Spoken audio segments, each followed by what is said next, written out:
کیا تھا، اس وقت کیا تھا جب زرداری صاحب کے بارے میں بات ہوئی.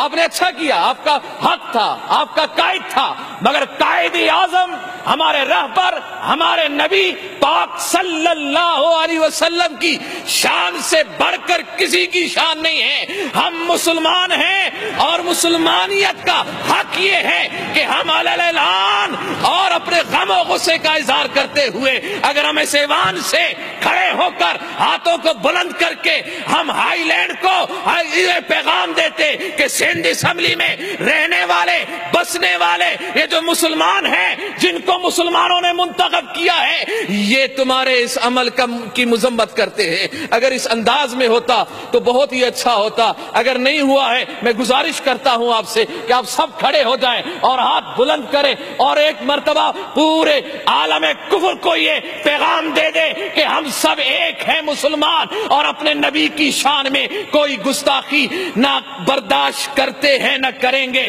آئندہ کے لیے بھی پیغام دے دے. آپ اگر میری بات سے اتفاق کرتے ہیں تو کھڑے ہو کر ہاتھ بلند کر کے یہ اعلان کرے کہ یہ سندھ اسمبلی اس بات کی گواہی دے رہی ہے کہ آج کے بعد میرے نبی کی شان میں اگر کوئی گستاخی کرے گا تو مسلمان خاموش نہیں بیٹھیں گے. ہم آپ کے ساتھ ہیں. لبیک لبیک لبیک یا رسول اللہ، لبیک لبیک لبیک یا رسول اللہ. تاجدار ختم نبوت زندہ باد زندہ باد. میرا پاکستان زندہ باد، سندھ زندہ باد، تحریک لبیک پاکستان زندہ باد. السلام علیکم ورحمۃ اللہ وبرکاتہ.